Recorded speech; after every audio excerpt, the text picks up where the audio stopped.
নমস্কার বন্ধুরা, কথক কৌশিকের গল্পের আসরে আপনাদের স্বাগত। আশা করি আপনারা সবাই সুস্থ আছেন। বন্ধুরা, আজ আপনারা শুনবেন সাহিত্যিক সুরেন্দ্রনাথ গঙ্গোপাধ্যায়ের লেখা নাস্তিক সদানন্দ। সুলেখক ও সাহিত্যিক সুরেন্দ্রনাথ গঙ্গোপাধ্যায় ছিলেন অমর কথাশিল্পী শরৎচন্দ্র চট্টোপাধ্যায়ের মামা ও বিখ্যাত সাহিত্যিক উপেন্দ্রনাথ গঙ্গোপাধ্যায়ের ভাই। ভাগলপুর সাহিত্য চক্রের অন্যতম সক্রিয় সদস্য ছিলেন তিনি। শরৎচন্দ্রের বিখ্যাত গল্প মন্দির, যা কুন্তলীন পুরস্কার লাভ করে, সেটি এই সুরেন্দ্রনাথের নামেই ছাপা হয়। 1881 খ্রিস্টাব্দে সুরেন্দ্রনাথ জন্মগ্রহণ করেন এবং 1954 খ্রিস্টাব্দে তাঁর মৃত্যু হয়। তাঁর রচিত সাহিত্যকর্মের মধ্যে বৈরাগ যোগ এবং শরৎচন্দ্রের জীবনের একদিন উল্লেখযোগ্য। এছাড়া ভারতবর্ষ, বঙ্গবাণী প্রভৃতি মাসিক পত্রিকায় তার গল্প নিয়মিত ছাপা হতো। চলুন শুনে নিই আজকের গল্প নাস্তিক সদানন্দ।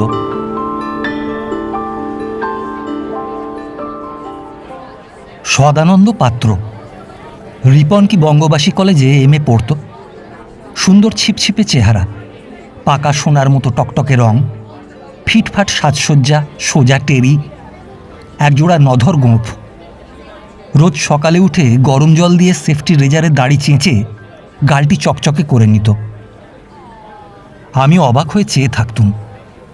একে তো এসেছি কোন অজপাড়াগা থেকে, না জানি কেতামাফিক ড্রেস করতে, না জানি স্টাইল করে চলতে, আর আমি পড়ে গেলুম এই 1 নম্বর বাবুর সঙ্গে এক ঘরে। ভয় ভয় থাকতুম পাছে সদানন্দ দাদার কাছে কোনো রকম অপরাধ হয়ে পড়ে। প্রথম দিনের কথা মনে পড়ে। কলেজ থেকে এলুম, কাঠের সিঁড়িতে উঠছি, ধুম ধুম করে শব্দ করতে করতে। পাশের ঘর থেকে একজন বললে, আরে কে হে, হস্তি নাকি? তার উত্তরে আর একজনকে বললে, আরে সেই বাঁকড়ো জেলার ধাঙরটা। বুকের মধ্যে ছুরির মতো কথাগুলো গিয়ে বিঁধল। সদানন্দদা মুখ তুলে সস্নেহ হাসি হেসে বললেন, যেখানে একসঙ্গে 5 জনকে থাকতে হবে, সেখানে পরস্পরের সুখ সুবিধে দেখে চলতে হবে ভাই, এ কথাটি মনে রেখো।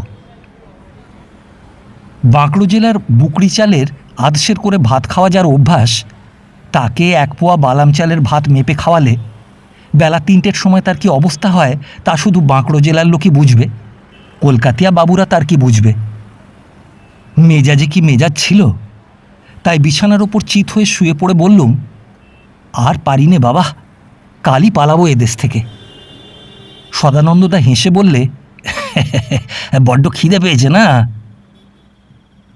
শেষ রাত্রে কি একটা বিকট শব্দ শুনে ধর্মর করে উঠে বসলুম বিছানার ওপর। দেখি পেতলের স্টোভ থেকে নীল আলো বেরুচ্ছে, আর তার উপর কেতলি চড়িয়ে সদানন্দদা চা তৈরি করছে। আমায় দেখে বললে, একটু তোমার জন্যও করি? না, আমি কি রুগী যে চা খাবো? আমাদের দেশে লোকে কেঁপে জ্বর এলে চা খায়, আর সে কি দুধ চিনি দেওয়া? মহিষের রক্তের মতো লাল টকটকে, তাতে 1 খামচা নুন। বাপস, সে খেলে প্রাণ ওষ্ঠাগত। তার ওপর কম্বল চাপা দিয়ে 1 ঘন্টা পড়ে থেকে ঘাম দিয়ে জ্বর ছাড়িয়ে দেওয়া। তাই বলেছিলুম, আমি কি রুগী? আর চোখে দেখতে লাগলুম কি তোয়াজ, মিছরির মতো চিনি, টিনের মধ্যে ক্ষীরের মতো দুধ, টোস্ট রুটি। সদানন্দদা 1 চুমুক চা খায়, 1 টুকরো রুটি কামড়ায়, আর প্রকাণ্ড একখানা বইয়ের পাতা উল্টে এক মনে পড়ে যায়। স্বাদ হলো অমনি করেই, কিন্তু বলে ফেলেছি, না, আমি কি তেমনি? বিছানার ওপর আড় হয়ে পড়ে মিটিমিটি দেখছি, যেন নদীর চরের ওপর কুমির। এদিকে রূপোর জিভ ছোলা হাতে করে কি অদ্ভুত এক গন্ধ মাজন আর বুরুষ দাঁতে ঘষতে ঘষতে সদানন্দদা নিচে নেমে গেল। ফিরে এলো স্নান সেরে, মাথায় মাখলে লাল গন্ধ তেল, তারপর চিরুনি বুরুষ দিয়ে সেই চমৎকার টেরিটি কেটে বার হলো ল আর এমএ ক্লাসে হাজিরি দিতে। শুয়ে শুয়ে ভাবলুম, 4 বছর পরে ঠিক অমনি করে যদি আমিও বেরুতে পারি, তবেই বুঝব কি। বাড়িতে থাকতে সন্ধ্যা আহ্নিক না করে জলস্পর্শ করবার উপায় ছিল না। সঙ্গে ছোট কোষাকুষিও এনেছিলাম, কিন্তু লজ্জা করে, কে কি বলে। স্নানের পর কাঁচা কাপড় পরে হাতে পইতে জড়িয়ে মেল স্পিডে ওংসন্ন সেরে নিতুম। একদিন হঠাৎ কি মনে হলো, কোষাকুষি বার করে লাগিয়ে দিলুম পুরো দমে ঘরের এক কোণে বসে। সেদিন বৃহস্পতিবার, রাতে ছিল হাঁসের ডিমের পালা। মরিয়া হয়ে আপত্তি জানালুম। কি করি, বাপের জন্মে ওটা আমি কোনোদিন খাইনি, খেতে প্রবৃত্তিও হলো না। আর যাবি কোথায়, গা টেপাটেপি, টিটকিরি বটকিরি শুরু হয়ে গেল। একদিকে চুপচাপ বসে খাচ্ছিল সদানন্দদা। সবার সব মন্তব্য শেষ হলে সে কথা কইলে, রুচি খানা, মানুষের অভ্যেস, রুচি, প্রবৃত্তি, সংস্কার এইসব একদিনে চলে যায় না। ওকে পরিহাস করা আমাদের অন্যায়। ফকির ছেলে মানুষ, তবুও ও যে জোর দেখিয়েছে তাকে আমাদের শ্রদ্ধা করা উচিত, উপহাস করা ঠিক হয় না। সবাই সদানন্দদার মুখের দিকে চেয়ে রইল। সদানন্দদা আরও বললে, হিন্দুর হিন্দুত্ব বজায় রাখা, ব্যক্তির নিজস্বের উপর দাঁড়াতে পারা ছোট কথা নয়। ভারতবর্ষের ইতিহাসে সবচেয়ে বড় শেখার কথা ওইটাই। শক, হুন, পাঠান, মোগল, ফরাসি, ইংরেজ একের পর এক এসেছে, কিন্তু কেউ ঘোচাতে পারেনি হিন্দুর হিন্দুত্ব। নিজের আচার ও ধর্মের ওপর দাঁড়িয়ে আছি বলেই আজও আমরা আছি, নইলে কোন অতলের তলে ডুবে শেষ হয়ে যেতাম। ম্যানেজার, আমি বলি ফকিরকে ডিমের বদলে রাবড়ি দিয়ে তার নিষ্ঠার প্রতি আমাদের শ্রদ্ধা দেখানো উচিত। তোমরা কি বলো ভাই? রাবড়ি খেয়ে পরিতৃপ্ত মনে সদানন্দদার প্রতি অশেষ কৃতজ্ঞতা মনে মনে জানিয়ে সে রাত্রে বিজয়ী বীরের মতোই শুয়ে পড়লুম। ভাবলুম কি হতো আমার দুর্দশা যদি মেসে সদানন্দদার মতো একজন লোক না থাকতো আমার পেছনে। পাশের ঘরের গঙ্গানন্দের ছিল ম্যালেরিয়া জ্বর। জ্বর যখন আসতো তখন সে ভীষণ চেঁচাতো। গায়ে লেপের ওপর লেপ চড়িয়ে জনচারেক চেপে ধরেও তার শীত যেত না। গঙ্গা চিৎকার করে হাঁকত, চলে আয় বঙ্কা, চলে আয় বঙ্কা। বঙ্কাকে আমরা দেখেছিলুম, সে অদ্বিতীয় কুস্তিগির। গড়ের মাঠে রহিম, কুতুব সিং, গোবর্ধন সব বড় বড় নামজাদা ওস্তাদদের হারিয়ে বঙ্কাই ফার্স্ট প্রাইজ নেয়। সেই বঙ্কাকে গঙ্গা ডাক দিত, বলতো এই বেটা জ্বরকে একবার তুলে আছাড় না মারলে সে যাবে না, কখনো যাবে না। সবাই মুখ টিপে হাসত। কার্তিক ডাক্তার ঠুসে কুইনাইন দিতেন, জ্বর দিন 15 জন্য আবার গা ঢাকা দিত। গঙ্গা সেদিন শনিবার রাতে দুজনের মাংস উড়িয়ে রাত 3টের সময় পাড়া মাতিয়ে বমি করতে শুরু করে দিলে। তার এক এক ওয়াকের শব্দে আমাদের অন্নপ্রাশনের ভাতটি পর্যন্ত যেন উঠে আসে আর কি। কার্তিক ডাক্তারের কুইনাইন সেবার বৃথাই হয়ে গেল। গঙ্গার জ্বর ঠেলে ওঠে 106, 107। কার্তিক ডাক্তার বললেন প্যারাটাইফয়েড।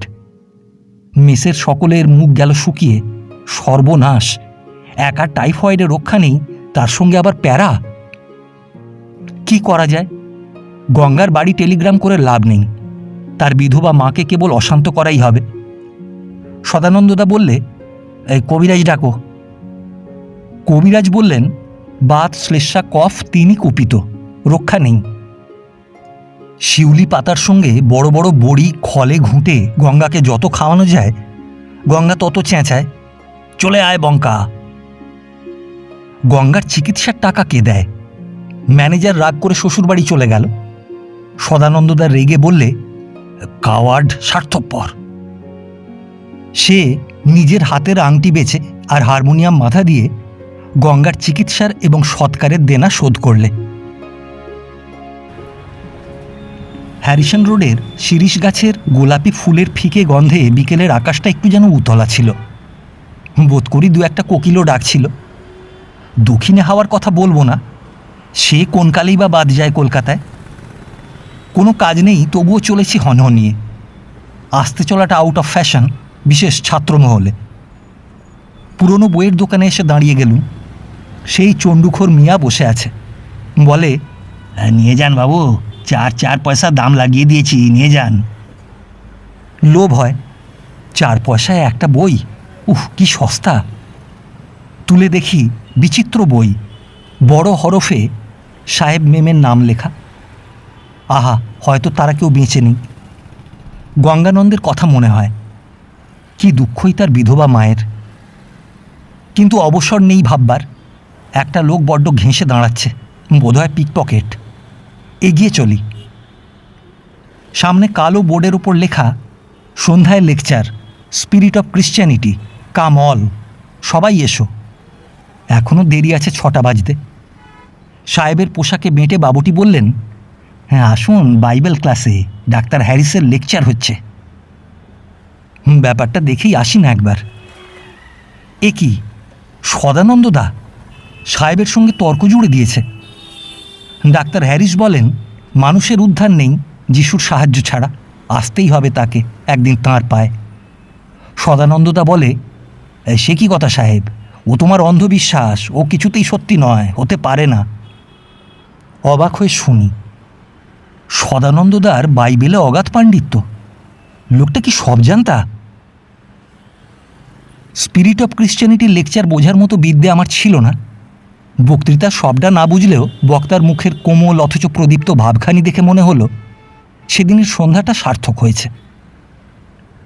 বক্তৃতা শেষ হলে বাড়ি ফেরার পথে সদানন্দদা বললে, চলো এক জায়গায় একটু দেখা করে একসঙ্গেই ফিরব। কাছাকাছি, সেটাও একটা মেস কি বোর্ডিং। সদানন্দদা যার নাম করে ডাক দিলে সে বাড়ি ছিল না, কিন্তু আর একজন এসে হাত ধরে তাকে টেনে নিয়ে গিয়ে নিজের ঘরের মধ্যে বসালে। আমি একটা চেয়ারে একপাশে বসে চুপ করে শুনতে লাগলাম তাদের কথাবার্তা। সব কথা ঠিক বুঝে উঠতে পারিনি, কেননা অনেক কথাই সাঁটে চলে, বোঝা যায় না। মোট এই বুঝলুম যে যাকে সদানন্দদা খুঁজতে গেছে সে যে নেই তা তার ভালো করেই জানা ছিল। সে কি যেন একটা করতে কোন দূর দেশে গেছে, তাও এদের অজানা ছিল না। আর তার কোনো খবর না পেয়ে দুজনেই যেন বিষম ভাবিত হয়ে আছে। বাড়ি ফেরার জন্যে আমি যেন একটু ব্যস্ত হলুম। সে ভদ্রলোকটি সদানন্দদাকে বললে, একটু কিছু খেয়ে যাও। না, গিয়েই তো খাবো হে। না না, একটু, বলে সেই লোকটি একটা প্লেটের উপর কয়েক টুকরো রুটি আর চ্যাপটা মতো কি একটা বার করলে। আমার দিকে চেয়ে ভদ্রলোকটি বললে, হ্যাঁ ওকেও কিছু দিই। সদানন্দদা একগাল হেসে বললে, ও হাঁসের ডিম খায় না, আর এই যে রাম পাখির না না, যে যা ভালো বলে মানে তাকে তাই করতে দিতে হবে। সমস্ত পথটা যে কেমন করে এলুম তা জানি নে। মনে হলো জাত গেল, জন্ম গেল, সদানন্দদা মুরগি খায়, তার সঙ্গে একসঙ্গে বসেই তো খাই। সদানন্দদা খানিক একসঙ্গে এসে হঠাৎ বললে, ফকির, তোমার মনটা দমে গেছে না। কথার উত্তর না দিয়ে চললুম। মুরগি খাওয়াটা অন্যায় তা আমি মানি। বললুম, তবে খেলে কেন? সদানন্দদা হেসে বললে, তার অর্থ তুমি জানো, একটু ভেবে দেখলেই বুঝতে পারবে। আমি না ভেবেই বললুম, লোভে পড়ে? হ্যাঁ, কতকটা তাই বটে। ওটা খেতে আমার কোনো আপত্তি নেই, ও সম্বন্ধে আমি সংস্কার মুক্ত। কিন্তু সদানন্দদা, কিন্তু মিন্তু নেই, কোনো হিন্দুর ছেলেই ওকে সমর্থন করতে পারবে না। তবে সংস্কার যার চলে গেল তার কাছে ঠিক ওই মদ খাওয়ারই মতো, বুঝেছ কি না? চুপ করে রইলুম। এই শাস্ত্রে মদ খেতেও খুব মানা, তবুও মদ খেলে তো জাত যায় না, কেননা মদের বিষয়ে দেশের লোক সংস্কার মুক্ত। তা বলে মদ খাওয়াকে পাঁড় মাতালও সাপোর্ট করবে না। রাত্রে একটু চোখ বুঝতে পারলুম না। সেই দিন প্রথম সদানন্দদার সম্বন্ধে আমি কঠিন মনে অনেক কথাই আলোচনা করেছিলুম, কিন্তু সে মনে মনেই রয়ে গেল। প্রকাশ করার ইচ্ছাও হলো না, সাহসও হলো না। যাকে এত বড় শ্রদ্ধার আসন দিয়েছি তাকে ছোট করে খাটো করে ভাবতে যে মনে কত ব্যথা, মন যে কীরকম ক্ষতবিক্ষত হয় তা কে না জানে। সেদিন কলেজ বন্ধ ছিল। মনে হলো কারুকে কিছু না বলে কালী দর্শন করে আসি গিয়ে। মেসের বাসায় থেকে যেসব অনিচ্ছাকৃত অনাচারে ধর্মহানি হচ্ছিল তার অপরাধ স্খালন ছিল বোধ করি মনের নিগুড় উদ্দেশ্য, যেটা আমার কাছেও খুব একটা পরিস্ফুট নয়। মনের অন্তরের মানুষটি বোধ হয় এমনি করেই একটা শুদ্ধির ব্যবস্থা করে। বাসার বামুনকে শুধু বলে গেলাম সেবেলা কিছু খাবো না। বামুন ঠাকুর নিশ্চয় একটু বিস্মিত হয়েছিল। ঝি মুখ ফুটে বললে, সে কি দাদাবাবু, না খেয়ে দিন কাটাবে? এরা দুজনেই জানতো আমি কলকাতায় এসেছি এই সবে, একেবারে পাড়া গেঁয়ে। তাই তারাও একটু আধটু ঠাট্টা তামাশা করলেও স্নেহ করতো অনেকখানি। বিশেষ করে আমার হিন্দুত্ব রক্ষার চেষ্টার দিকে তাদের সহানুভূতিটা আমি বেশ বুঝতে পারতুম। বাসা থেকে বেরিয়ে পড়লুম। পথে নিজের মনে হেঁটে চলেছি, মনে মনে ভাবছি একেবারে অচেনা জায়গা। শুনেছি কালীঘাট গাঁটকাটা জোচ্চরে ভরা, পকেট না কাটে। আপিস বন্ধ বলে ট্রাম তাড়াতাড়ি আসছে না। মোড়ে ট্রামের অপেক্ষা করছি। কে কথা কয়ে উঠল, কালীঘাট যাবে বুঝি? ফিরে দেখি ঝি। আমায় বলনি কেন দাদাবাবু? আমি তোমায় নিয়ে গিয়ে দেখিয়ে আনতাম। নতুন মানুষ তুমি, টাকা করে সামলে নেও। রাগ হলো। বললুম, কচি খোকা তো আর নই, তোমার অত ভাবনা কিসের? না, তাই বলছি। একদিন আমারও যাবার ইচ্ছে ছিল, মাসিকে অনেকদিন দেখিনি। রাস্তায় দাঁড়িয়ে ঝির সঙ্গে আলাপ করতে লজ্জা হলো, তাই তাড়াতাড়ি একখানা ট্রামে উঠতে যাচ্ছি। ঝি বললে, ওটা না, ওটা যে হাইকোর্ট যাবে, এর পরের খানা যাবে কালীঘাটের দিকে। হোগ্গে হাইকোর্ট বলে ট্রামখানাতে চড়ে বসলাম। মনে মনে বললাম, আগে তোর হাত থেকে তো বাঁচি। কালীঘাট, কালীঘাট, নেমে যাও কালীঘাট। কালীঘাট শুনে তড়াক করে নেমে পড়লুম। আরও 2-4 জন নামলো। তাদের সঙ্গে সঙ্গে চলেছি, মনে মনে ভাবছি না হয় আবার ফিরে যাব। কিছু দূর এগিয়ে যেতে একজন বললে, কোথায় যাচ্ছ বাবু? চলো মা কালী দর্শন করিয়ে দেবো। ভাবলুম এ এক গাঁট কাটা, কথার উত্তর না দিয়ে এগিয়ে চলি। পথের দুধারে ভিক্ষুকের দল কায়েমি বন্দোবস্ত করে বসে ডাক ছাড়ছে, ওগো একটি পয়সা বাবু। এই কানাকে দেখলুম কানা চক্ষুষ্মান। দূর থেকে মন্দিরের চূড়া দেখা যায়। মনটা নেচে উঠল। আর কি, আরও কাছে যেতে একজন ঝাঁ করে আমার গলায় মালা পরিয়ে দিয়ে কপালে সিঁদুরের ঢেঁড়া দিয়ে বললে, এইদিকে এসো। চোখ তুলে দেখি আমাদের বিশুদা। বিশুদা তুমি? ফোকরে তুই? অপূর্ব মিলন। কালীঘাটের মুশকিল এক নিমেষে আসান। বিশুদাদা গ্রাম সুবাদে দাদা। গ্রামে তাকে আমরা ভয় করে চলি, কেননা তার মতো গোয়ার গোবিন্দ পাড়ায় আর দুটি ছিল না। পড়াশুনোয় তার একটুও মন ছিল না, গুন্ডামিতে সে সিদ্ধি লাভ করেছিল। কিন্তু সভ্যতার যুগে সে বিদ্যার কোনো প্রতিষ্ঠা নেই। বোধ করি কারুর মাথা ফাটিয়ে সে মা কালীর আঁচলের তলায় আশ্রয় নিয়েছিল। পুলিশের সঙ্গে বিশুদার আদায় কাঁচকলায়। বিশুদা বললে, চল আদি গঙ্গায় স্নান করে আসবি। ওই ময়লার নালাতে দেহ না ডোবালে মা কালী প্রসন্ন হন না। স্নান করে পুজো সেরে বিশুদার বাসায় গেলুম। বৌদির শীর্ণ চেহারা, তার চেয়ে রোগা ছেলে মেয়েগুলো দেখেই বুঝতে পারা যায় যে বিশুদা নিজের উপার্জনের 12 আনা নিজে খেয়ে অবশিষ্টতে ওদের ভরণ পোষণ করে। বৌদির অংশটা খেয়ে মনে সুখ পেলুম না, তাই ফাঁক বুঝে কিছু কলা, মূলো, নারকেল আর সন্দেশ কিনে দিয়ে বিশুদার কাছ থেকে বিদায় নিলুম। বিশুদা বললে, চল তোকে ট্রামে তুলে দিয়ে আসি। বললুম, না, তুমি আর আমার পেছনে সময় নষ্ট করো না, আমি একটু ঘুরে ফিরে দেখব চারদিক। বিশুদা লোকের ভিড়ের মধ্যে কোথায় চলে গেল। ঘুরতে ঘুরতে গিয়ে পৌঁছলুম কালী মন্দিরের পাশে, যেখানে পাঁঠা বলি হয়।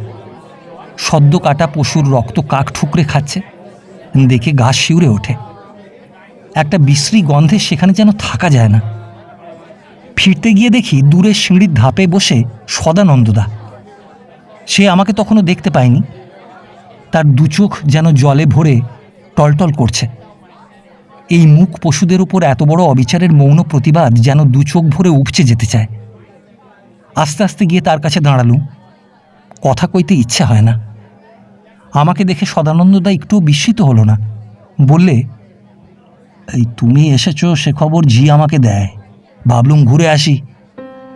ও লোকটি বুঝি তোমার দেশের কেউ? বিশুদা? ওর বাড়িতেই খেলে বুঝি। বুঝলুম পাছে বিপদে পড়ি, তাই সঙ্গে সঙ্গে এসেছে সদানন্দদা। মনে কেমন একটা আরাম বোধ করলুম। এই নকুলেশ্বর তলায় গিয়েছিলে? সে কোন দিকে? চলো, সেখানে আমার একটু কাজ আছে। পথে জিজ্ঞেস করলুম, সদানন্দদা রক্ত দেখে তোমার মন কেমন করছিল না?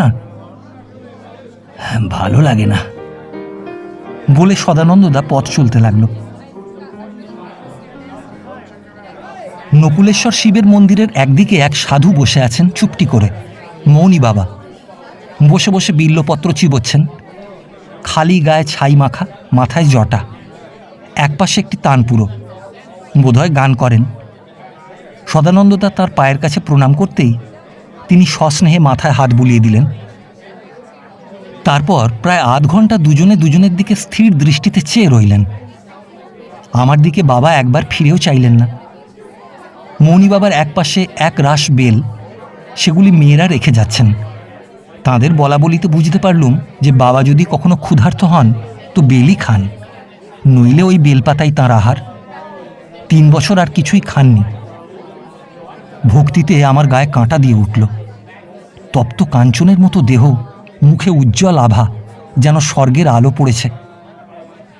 ফেরার পথে সদানন্দদা বললে, উনি আমার বড়দাদা। আর কিছু বলতে হলো না। ঠিক এক চাউনি, দেহের গঠন এক, মাথার চুল এক। হঠাৎ মনে পড়ে গেল সদানন্দদার মুরগির ডিম খাওয়ার কথা। মনে কিন্তু আর অভক্তি এলো না।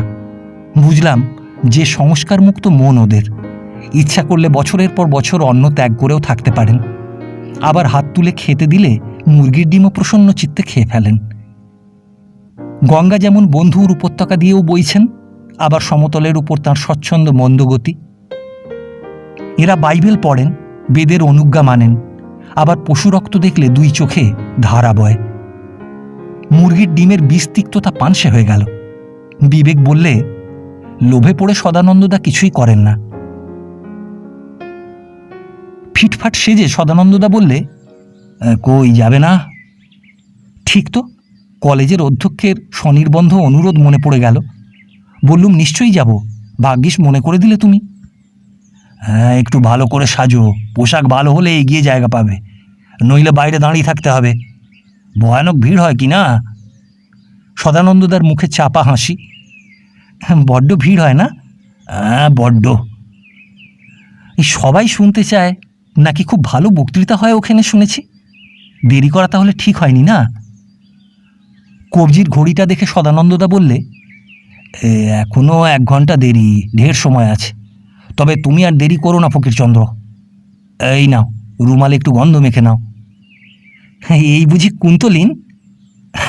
দূর, সে যে তেল, এ হোয়াইট রোজ। কত দাম? অবজ্ঞা ভরে সদানন্দদা বললে, কিনবে নাকি? 2.5 টাকা। বাবারে, ওই 1 রত্তি শিশির দাম 2.5 টাকা? 1 মাসের জল খাবার হয়ে যায় যে। আর কেউ হলে বলতো চাষাটা, কিন্তু সদানন্দদা একটু সস্নেহ হাসলে। পথে যেতে জিজ্ঞেস করলুম, এত ভিড় কেন হয়? সদানন্দদা একটু হেসে বললে, চলেইছ তো, নিজে দেখে বোঝার চেষ্টা করো, যদি না ঠিক করতে পারো আবার জিজ্ঞেস করো। একটু রাগও হলো, মজাও হলো। ভিড় বলে ভিড়। ওদিকের ফুটপাত ঠেলে ট্রামের রাস্তা বন্ধ, পিছনে ব্যাটন হাতে পুলিশ। দেখেই আমাদের চক্ষু চড়ক গাছ। তেমনি করেই 6টা বাজল। ভেতরে গান শুরু হলো। অন্ধজনে দেহ আলো, মৃতজনে দেহ প্রাণ। চুপ করে দাঁড়িয়ে শুনতে লাগলুম আমরা। ঘন লতার পাতার মধ্যে দিয়ে যেমন পূর্ণিমার চাঁদের আলো আসে, লোকের ভিড়ের মধ্যে দিয়ে গানের কথাগুলি অপূর্ব সুরের স্পন্দনের ওঠানামায় ঢেউয়ের মতোই এসে পৌঁছতে লাগল। সমস্ত রাজপথ নিমেষে স্তব্ধ, স্তম্ভিত হয়ে রইল। গান থামতেই ভেতর থেকে লোক হুড়হুড় করে বেরিয়ে আসতে লাগলো। মিনিট 5-এর মধ্যে ভেতরে যাওয়া সম্ভব হলো, কিন্তু সদানন্দদা বললে, আমি আর যাব না ফকির, তুমি যাও। আবার গান। এবারে দুজনেই যেন কিসের টানে গিয়ে ভেতরে বসলাম। তারপরে কিন্তু কঠিন পরীক্ষা শুরু হলো। একজন বুড়ো মানুষ ভাঙা গলায় ভীষণ চিৎকার করে যারা গান শুনেই পালিয়েছে তাদের বকতে লাগলেন। সেই বকুনি শুনে আমরাও চম্পট দিলুম। বেরিয়ে এসে বললুম, এখন বুঝেছি কিসের জন্য এই ভিড় সদানন্দদা। বেশ বলে সদানন্দদা হনহন করে হাঁটতে লাগলো। আমার কথা শোনার কোনো আগ্রহই আর তার নেই। আমি প্রায় ছুটতে ছুটতে তার সঙ্গে চললুম। খানিকটা এগিয়ে সে আমার দিকে ফিরে বললে, বাড়ি যাবে নাকি ফকির? যা তোমার ইচ্ছে। তবে চলো এক জায়গায় নিয়ে যাই তোমায়, নিরিবিলিতে কয়েকটা গান শোনা যাবে, কি বলো? হ্যাঁ বেশ তো, সে খুব ভালো হবে। সদানন্দদা একটা গলির মধ্যে ঢুকে গেল। একটি সুন্দরী মেয়ে আমাদের খান কয়েক গান শোনালে। মেয়েটির বয়স কত আন্দাজ করতে পারিনি, তবে মনে হলো সব দিক দিয়ে সে আমার চেয়ে বড়। সদানন্দদার সঙ্গে সুন্দর ইংরেজিতে কথা কইলে। শুনলুম ফ্রেঞ্চ জানে। আন্দাজ হলো সদানন্দদার সঙ্গে এমএ দেবে। কোন দিক দিয়ে কখন যেন আমি এই মেয়েটিকে ভালোবেসে ফেলেছিলুম। কিন্তু সে আত্মসাৎ করার ভালোবাসা নয়, যেমন চাঁদকে মানুষের ভালো লাগে, যেমন গান শুনতে মানুষের ভালো লাগে, এ কতকটা তেমনি, আবার তার চাইতে বেশিও। সমস্ত রাত্রি, তারপর কদিন আমার সমস্ত মন জুড়ে রইল ওরই কথা। মনে হয় সদানন্দদার সঙ্গে ওর কথা দুটো কই, কিন্তু লজ্জা করে। সেদিন সদানন্দদার এক বন্ধু এসেছিল। দুজনে মেয়েটির কথাই বলছিল। আমি কান খাড়া করে শুনতে লাগলুম। সদানন্দদা বললে, অতটা মুগ্ধ বিচলিত হয়ে যাওয়ার মতো কিচ্ছু নেই ওর মধ্যে। আসল কথা, আমরা মেয়েদের সম্বন্ধে যে সংস্কার করে রেখেছি সেটাকে ও ছাড়িয়ে গেছে বলেই আমাদের মনকে অতখানি স্পর্শ করে।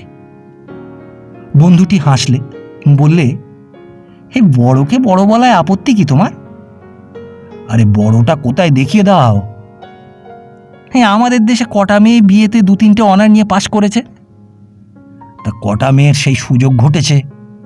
ওর বাপ ব্যারিস্টার, মেয়েদের শিক্ষার মর্যাদা তিনি বোঝেন, টাকা খরচ করতে পারেন, তাই সব দিক দিয়ে ওকে অমন সুন্দর করে তুলেছেন। হ্যাঁ, কিন্তু সব মেয়ে কি অমন হতে পারত? সব ছেলে কি ব্রজেন্দ্রশীল হতে পারে? বন্ধুটি বললে, হ্যাঁ, ভুল হয়েছিল তোমার সঙ্গে তর্ক করতে যাওয়া। তুমি জন্মান্তর মানো না, ঐশ্বর শক্তি মানো না, একজন ঘোর নাস্তিকের সঙ্গে বাক্যালাপ করা উচিত নয়। সদানন্দদা হাসতে লাগলো। বেশ, বলো না যে পারলুম না। আমার কুলুচি গাইবার দরকার কি? নাস্তিক বলে আমাকে গাল দিচ্ছ, কিন্তু আমার চাইতে বড় নাস্তিক তোমরাই তো। কীরকম? আমি কি বলি? বলি, মানুষের এই ছোট সংকীর্ণ বুদ্ধিতে যদি কোনো ঐশ্বর শক্তি বলে কিছু থাকে তো তাকে জানার উপায় নেই। বলি, ঈশ্বর আছেন কি নেই তা জানি নে, জানি বলার ধৃষ্টতা আমার নেই, ব্যাস এই পর্যন্ত। তা নেই তো এই বিশ্ব সংসার হলো কোত্থেকে? তিনিই বা হলেন কোত্থেকে? তিনি স্বয়ংভূ। তবে জগতের স্বয়ংভূ হতেই বা ক্ষতি কি?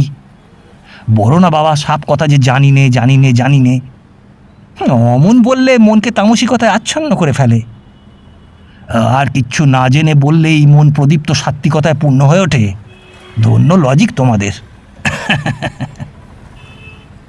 বলে সদানন্দদা হাসতে হাসতে বললে, এই চলো চলো, তার চেয়ে চিড়িয়াখানা দেখে আসি তো সত্যিকারের কাজ হবে। সদানন্দদার ওপর সমস্ত ভক্তি আমার চলে গেল। উফ, শয়তানের দোসর সে, যে ঈশ্বর মানে না। তার সঙ্গে এক ঘরে বাস করছি। গেল আমার ইহকাল পরকাল। নাস্তিক, তার চাইতে হীন কে আছে এই পৃথিবীতে? অনেক ভেবেচিন্তে স্থির করলুম যে কটা দিন আছি এই মেসে ওর সঙ্গে কথা না বলেই কাটাবো। ঘরে যতক্ষণ থাকি নিজের পড়াশুনো নিয়ে, তা না হলে পথে পথে ঘুরে বেড়াই। মনের মধ্যে তুমুল সন্দেহ জেগে উঠতে লাগলো, ঈশ্বর আছে কি নেই। সন্ধ্যাবেলায় পুরনো বইয়ের দোকানে গিয়ে চোখ বুজে একখানা বই তুলে নিয়ে মনে করলুম, যদি শেষ পাতা জোড় হয় তো ঈশ্বর আছেন, যদি বেজোড় হয় তো সদানন্দের কথাই ঠিক। চোখ চেয়ে দেখি 397। হাত কেঁপে বইটা পড়ে গেল। কানে হাওয়া ঢোকা ঘোড়ার মতো ছুটলুম গোল দিঘিতে। চারিদিকে পাক দিচ্ছি, মন কিছুতেই শান্ত হয় না। মনে হলো আকাশে যদি বেজোড় তারা দেখতে পাই তো ঈশ্বর আছেন, যদি জোর দেখি তো বুঝবো তিনি নেই। 1, 2, 3, 4, 5, 6, 7, 8, কই আর তো দেখতে পাই না। ওই না একটা? হ্যাঁ বটে, ওই তো।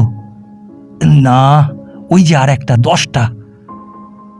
মনের মধ্যে অশান্তির আগুন দাউ দাউ করে জ্বলে ওঠে। কোথায় যাই, কি করি?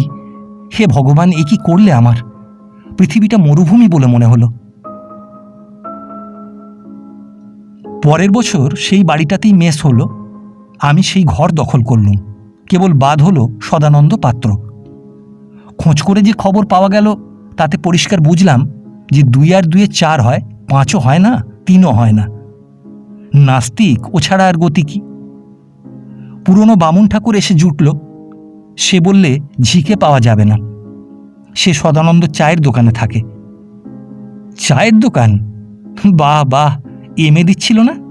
বেড়ে ডিগবাজি কিন্তু। মেসের সবাই মিলে হো হো করে একচোট হেসে নিলুম। বাড়ির সঙ্গে নিশ্চয়ই ঝগড়া হয়েছে। ও কীর্তি করলে বাড়ি তো বাড়ি, দুনিয়ার সঙ্গেই যে বিরোধ বাঁধে। বাবা, ওপরে একজন মালিক আছেই, তুমি নেই বললেই সে উবে যাবে না লোপ পেয়ে যাবে? বোঝো ঠেলা এখন। আর লুকোচুরি নেই, এখন টিকিটা বড় করে বাঁধি। সকালে উঠে রীতিমতো গঙ্গা জলে কোষাকুষির ঠংঠঙানিতে মেসের আর সবাইকে তটস্থ করে তুলি। বামুনের ছেলে, ধর্মে কর্মে লজ্জা কিসের? মনে এমন একটা ভাব দাঁড়ালো যে সদানন্দই গেল বছরে 2 হাত দিয়ে সবেতেই বাধা দিত। গেছে আপদ গেছে, ল্যাঠা চুকে গেছে। কিন্তু একদিন রাতে স্বপ্নে গঙ্গার সঙ্গে দেখা হয়ে গেলে সে ভারী তর্ক করে। বলে, সব ভুল, তোমাদের সব ভুল, টিকি কেটে চেষ্টা করো সদানন্দর মতো হতে।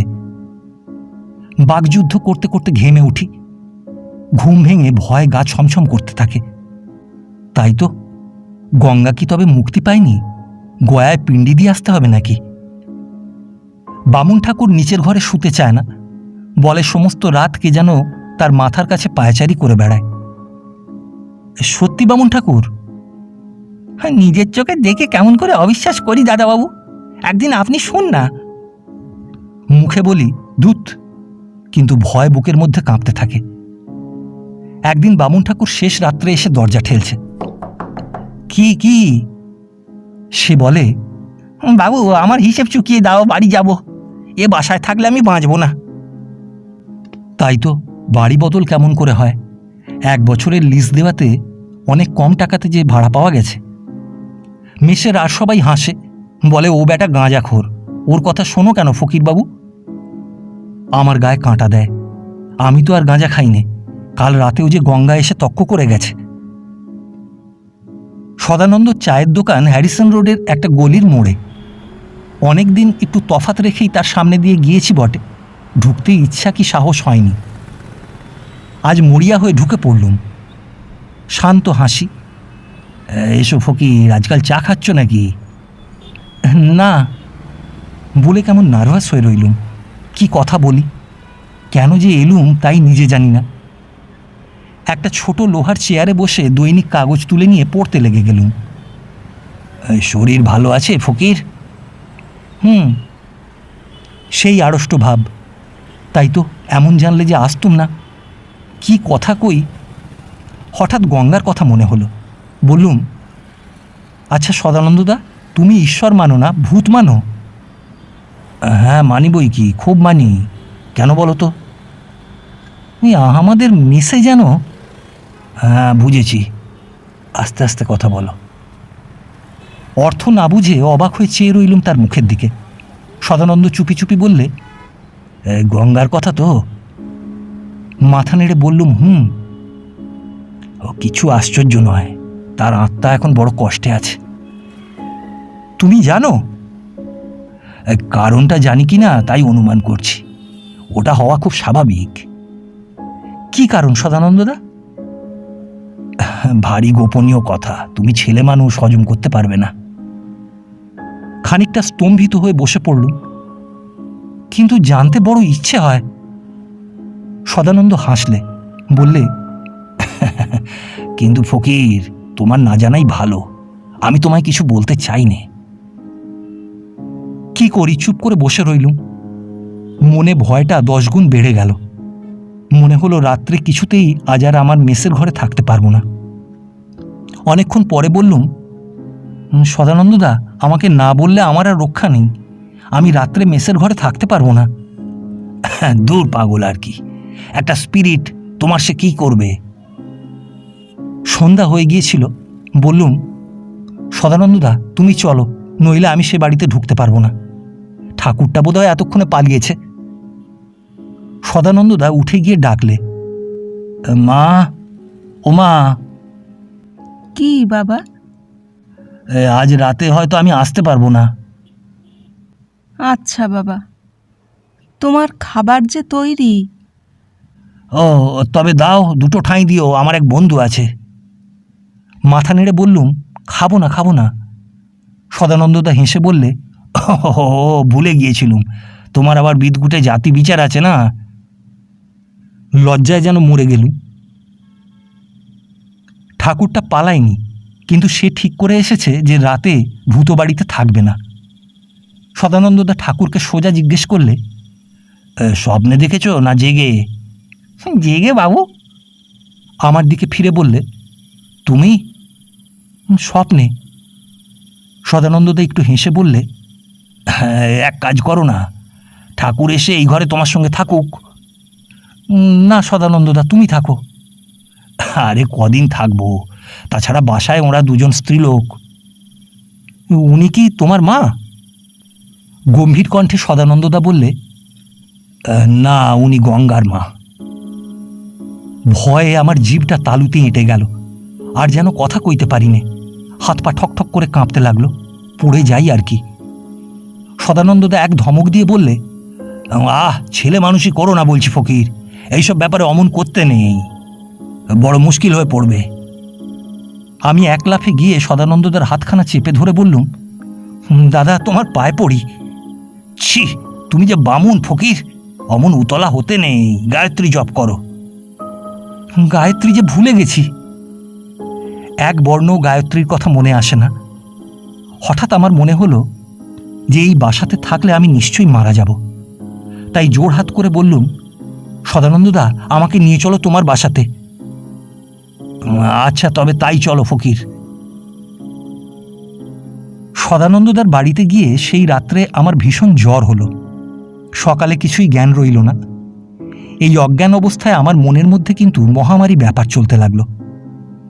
দিন নেই রাত নেই, অনবরত দেখছি গঙ্গানন্দ আমার মাথার কাছে দাঁড়িয়ে বলছে, চল ফকরে, বাড়ি চল। পরিত্রাহী চিৎকার করছি, ওরে ছেড়ে দে রে গঙ্গানন্দ, ছেড়ে দে রে আমায়। সদানন্দদা, আমি গায়ত্রী ভুলে গেছি, ডাকো পুরোহিত ঠাকুরকে, তিনি ওং ওং ওং মনে হয় না রে। এমনি করে 7 দিন পরে আমার জ্বর ছাড়ল। বাড়ি থেকে মামা এসেছেন, একটু সারতেই বাড়ি পালিয়ে বাঁচি। কিন্তু গঙ্গানন্দের মা আর বোনের সেবা আমার চিরদিন মনে থাকবে। সদানন্দদা এই অসহায় পরিবারটার জন্য কি না করেছে। চায়ের দোকান তাদের জন্যে, এমএ না দিয়ে 3টে ছেলে পড়ানো, তাও তাদের জন্যে। আর আমরা, সে কথা মনে করতে পাপ হয়। উফ, মানুষ কি পাজি। কলকাতায় ফিরে সদানন্দদার সঙ্গে দেখা করতে যাওয়াই হলো প্রথম কাজ।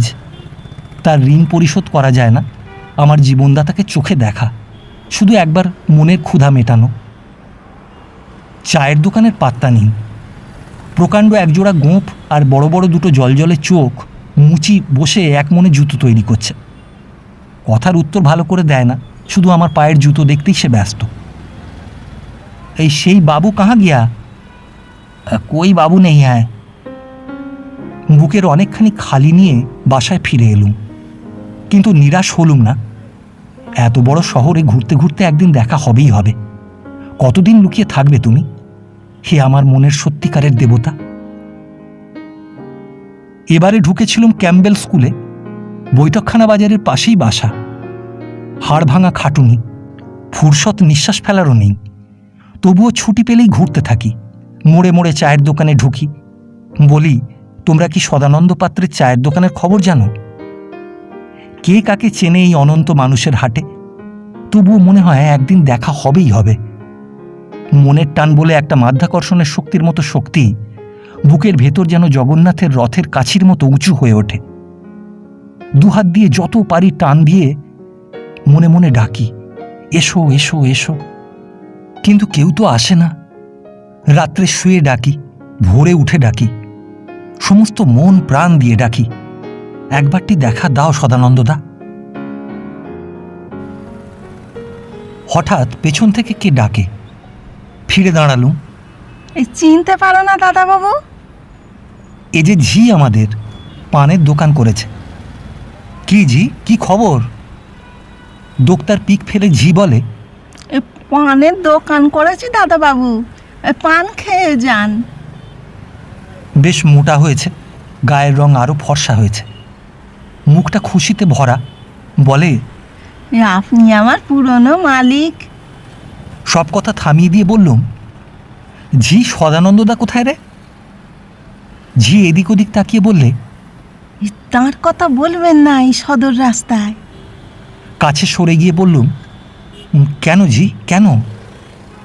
ঝি নিজের মনে ঘাড় হেঁট করে সুপুরি কাটতে লাগলো। সে কথার উত্তর দেবে না। খানিক পরে বললে, আপনার বাসা কোথায়? সেখানে যাব একদিন। হ্যাঁ, একদিন নয়, আজই ঝি, আজই। আচ্ছা, আজই যাবক্ষণ সন্ধ্যের পর। সন্ধ্যার পর আর দেরি হয় না। কই এখনো তো এলো না। তাই তো একটা বই খুলে বসি, তাহলে মনটা একটু অন্যদিকে গেলে সময়টা কেটে যাবে। ঘড়িতে 8টা বেজে গেল।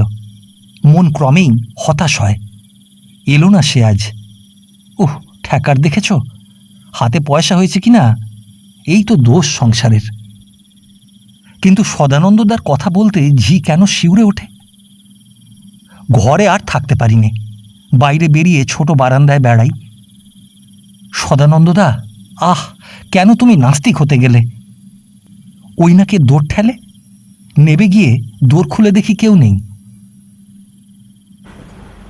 সকালবেলা গিয়ে দেখি দোকান বন্ধ।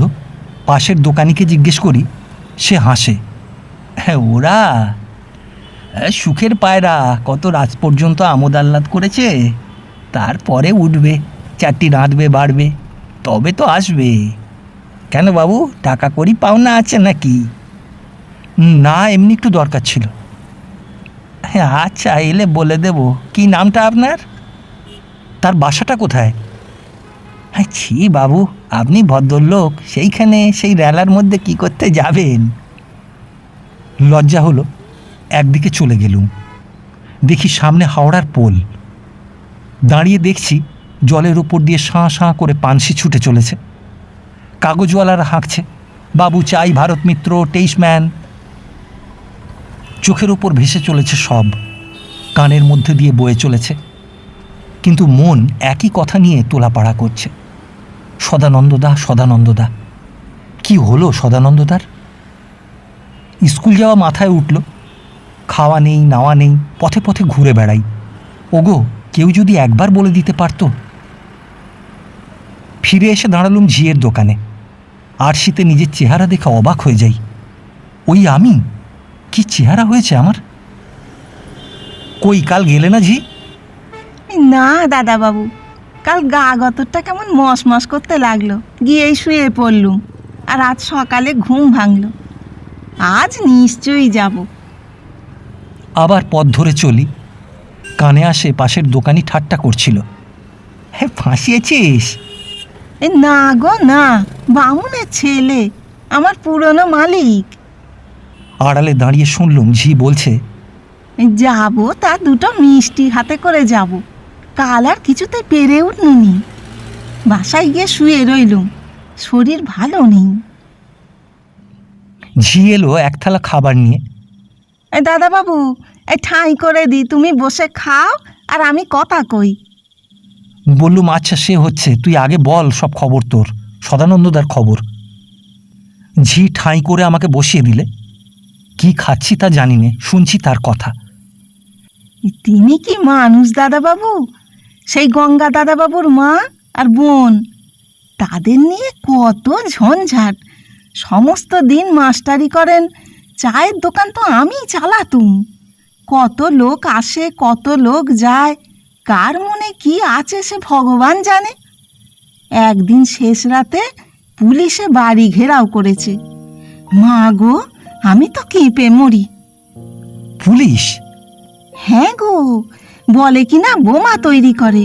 মা গো, মিনসেগুলো কি জোয়ার, ধরে নিয়ে গেল তাকে থানায়। 7 দিন 7 রাত আমরা 3 জন মেয়ে মানুষে কেঁদে বাঁচিনে কি হবে তার। নিক্ষল নির্দোষ মানুষ হাসতে হাসতে ফিরে এলেন। তারপর বাসা উঠিয়ে দিয়ে ওদের নিয়ে কোথায় চলে গেলেন। যাবার সময় 10 টাকার 10খানা নোট দিয়ে আমায় বললেন, পানের দোকান করিস মাতু, আর যদি কোনোদিন দরকার পড়ে যাবি তো। যাব না, নরকেও অমনীষীর সঙ্গে যেতে পারি। উনি কি মানুষ? দেবতা দেবতা, তা আমি বলে দিচ্ছি দাদাবাবু। গলায় খাবার যায় না, মুখটা শুকিয়ে কাঠ হয়ে গেছে। ঝি বললে, কই খাচ্ছ না দাদাবাবু? খেতে আর পারবো না। তারপর কি হলো? আর তার দেখা নেই। পাপী আমি, তার দেখা কি আর পাবো? বোমা কি সদানন্দদা সত্যি তৈরি করতো? পাগল, সময় কই তার? ওসব নচ্ছার লোকের মিথ্যে লাগানি। তুমি শোনো কেন দাদাবাবু? ঝি চলে গেল। বাইরের দিক দিয়ে যতই পৃথিবীটা সদানন্দের প্রতিকূলে যেতে লাগলো, ততই যেন আমার মনের বিশ্বাস দৃঢ় এবং গাঢ় হয়ে চলল যে সদানন্দদা নাস্তিক হলেও লোক খুব মন্দ নয়। বিশেষ করে ঝির কথা বিশ্বাসযোগ্য, কেননা সে খুব ঘনিষ্ঠভাবে কাছ থেকেই তাকে জেনেছে। পুলিশ আর বোমা তৈরির গল্প আমার একটুও বিশ্বাস হয়নি। সদানন্দদার আর যে কোনো দোষী থাক, একদিনও বন্দে মাতরমের গোলে ভিড়ত না। তাহলে আমি তো জানতে পারতুম যে এক ঘরে 1 বছর রইল তাকে কি ফাঁকি দেওয়া চলে? ওসব বাজে কথা।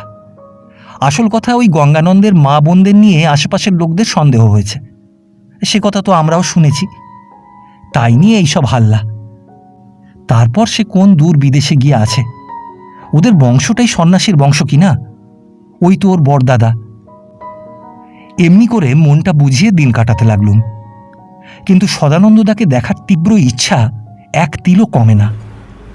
তাই ফিরে ফিরে যাই পানের দোকানে। কি জি, কি খবর?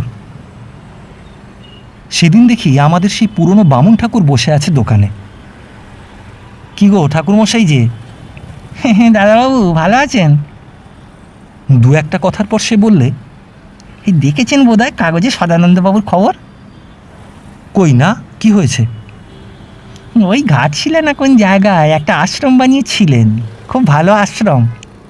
ছেলেদের তীর ধনুক ছুঁড়তে শেখাতেন, কুস্তি করতে শেখাতেন, আরও কী সব ছিল ঠিক জানি নে। একদিন পুলিশ বলে ঠাকুর চারিদিকে চায়।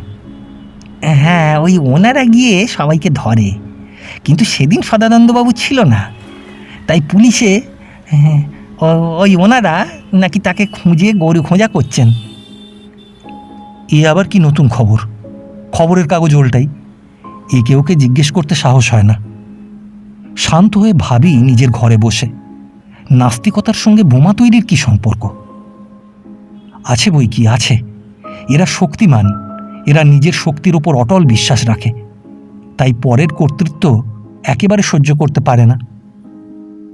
ঈশ্বর থাকবে না, রাজা থাকবে না, সংসারে কর্তা থাকবে না, তো চলবে কি করে এই বিশ্ব ব্রহ্মাণ্ড সমাজ সংসার? বুঝি শক্তির আধার এই জগৎ, কিন্তু সেই শক্তি কেন্দ্রীভূত না হলে তার কর্মশক্তি কোথায়? শক্তির অপব্যয় শক্তির ব্যর্থতা। এই সোজা কথা সদানন্দদা বোঝে না, অসম্ভব। 2 চোখ বিস্ফারিত করে, 2 কান উন্মুক্ত করে, বুদ্ধিকে ক্ষুরোধার করে সতত জাগ্রত রেখে ঘুরে বেড়াই, শুধু জানবার জন্যে, বোঝবার জন্যে যে কেন মানুষ ঈশ্বর, কেন মানুষ রাজশক্তি মানতে চায় না। কে এ কথার উত্তর দেবে? কাকে এ কথা জিজ্ঞাসা করি?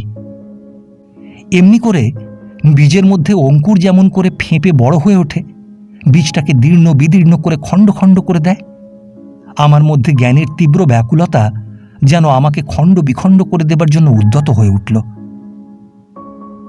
সদানন্দদার কোনো খবর না পেলেও তার জন্য আমার মনটা যে জেগে গেল, তাতে আর একদিকে বড় লাভ হলো আমার। আমার সঙ্গে বুদ্ধিতে আর কেউ পাল্লা দিয়ে উঠতে পারে না। মনটা সত্য আহরণ করার জন্য নিত্যক্ষণ সচেতন রয়েছে। ঘুমিয়ে ঘুমিয়ে একখানা বইয়ের আগাগোড়া আলোচনা করে ফেলি। ঘুমিয়ে যে তর্ক করি, যে মীমাংসায় এসে দাঁড়াই, তাতে না আছে ভুলভ্রান্তি, না আছে না বোঝার আবছায়া। স্কুলে আমার ফল দেখে সকলে চমৎকৃত হয়ে গেল, বলে এমন একটা ছেলে বহুদিন আসেনি। আমার অধৈর্য, আমার কাজ সেরে ফেলার ব্যাকুলতা, কিন্তু সে কার জন্যে তা কেউ জানলে না। আমার যেন অহরহ মনে হয় আমার জীবনের সবচেয়ে বড় কাজই বাকি আছে। আমাকে আমার কর্তব্য শেষ করে বেরিয়ে পড়তে হবে সদানন্দদার খোঁজে। রাত্রে স্বপ্নে দেখি, খুঁজতে খুঁজতে হিমালয়ের গুহার মধ্যে গিয়ে দেখি সদানন্দদার জটা পেকে সাদা হয়ে গেছে, তার দেহ থেকে দিব্য জ্যোতি বের হচ্ছে। বলি, সদানন্দদা, এত বছর ধরে কি করলে? সদানন্দদা বলে, তাকে পেয়েছি, যাকে যৌবনে অবহেলা করে দুর্গতির অবধি ছিল না। তাকে বার্ধক্যে পেয়ে জীবন সার্থক হলো, পূর্ণ হলো, আত্মা অব্যাহত মুক্তি লাভ করল। আমার দু চোখ বেয়ে আনন্দাশ্রু গড়িয়ে পড়ে, আনন্দে যেন দম বন্ধ হয়ে যায়। বলি, তবে তবে কেন আমাকে ফাঁকি দিয়েছিলে? সদানন্দদা বলে, ফাঁকি আমি জীবনে কখনো কাউকে দিইনি। ওই তখন আমার বিশ্বাস ছিল, ওই তখন আমার মনের সত্য ছিল। একদিন এক ছোকরা এসে বলে, মশাই, 1 মাসের জন্য কি সিট খালি পাওয়া যাবে আপনাদের মেসে? না না, এই অসময়। আগে যদি দয়া করতেন বড় উপকার হতো। কি উপকার শুনি? আগে এই মাসখানেক থেকে চিকিৎসা করাতাম। কি অসুখ? এই বুক ধর পড়ানি। এই বয়সে? হ্যাঁ, অনেক দিন জ্বরে ভুগে। হ্যাঁ, তা হয় বটে। আচ্ছা, আমার এই ঘরে একটা সিট হতেও পারে।